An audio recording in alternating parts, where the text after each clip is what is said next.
आल्मा के 11वें अध्याय की ओर एक आध्यात्मिक यात्रा, एक और महान बुक ऑफ मॉर्मन कहानी में आपका स्वागत है। आज हम बुक ऑफ मॉर्मन की गहरी शिक्षाओं में डुबकी लगाएंगे।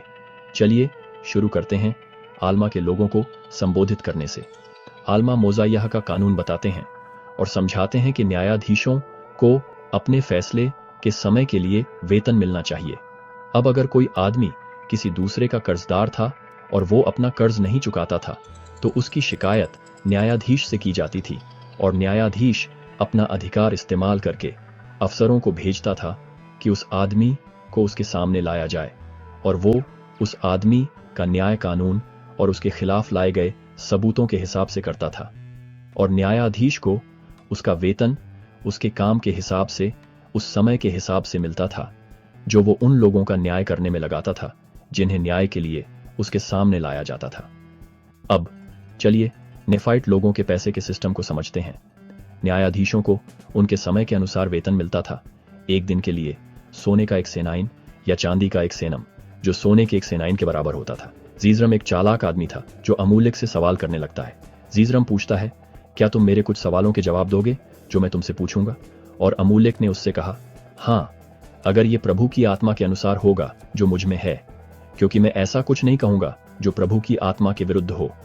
और जीजरम ने उससे कहा, देखो, यहां चांदी के 6 औंती हैं और ये सब मैं तुम्हें दे दूंगा अगर तुम एक सर्वोच्च व्यक्ति के अस्तित्व से इनकार कर दो। अब अमूल्यक ने कहा, ओ नरक की औलाद, तुम मुझे क्यों ललचा रहे हो? क्या तुम नहीं जानते कि धर्मी ऐसे प्रलोभनों के आगे नहीं झुकता? अमूल्यक मोक्ष के बारे में स्पष्टता से बोलना जारी रखते हैं। वो घोषित करते हैं, वह उन्हें उनके पापों में नहीं बचा सकता, क्योंकि कोई भी अपवित्र चीज स्वर्ग के राज्य का वारिस नहीं हो सकती। और अब तुमने मेरे सामने परमेश्वर से झूठ बोला है। तुमने मुझसे कहा, देखो, ये 6 औंती जो बहुत कीमती हैं मैं तुम्हें दे दूंगा, जब तुम्हारे दिल में ये था कि तुम उन्हें मुझसे रखो और तुम्हारी बस यही इच्छा थी कि मैं सच्चे और जीवित परमेश्वर से इनकार कर दूं ताकि तुम्हें मुझे नष्ट करने का कारण मिल जाए। और अब देखो, इस बड़ी बुराई के लिए तुम्हें तुम्हारा फल मिलेगा। और जीजरम ने उससे कहा, तुम कहते हो कि एक सच्चा और जीवित परमेश्वर है? और अमूल्यक ने कहा, हाँ, एक सच्चा और जीवित परमेश्वर है। अब जीजरम ने कहा, क्या एक से ज्यादा परमेश्वर हैं? और उसने जवाब दिया, नहीं। अब जीजरम ने उससे फिर कहा, तुम्हें ये बातें कैसे पता?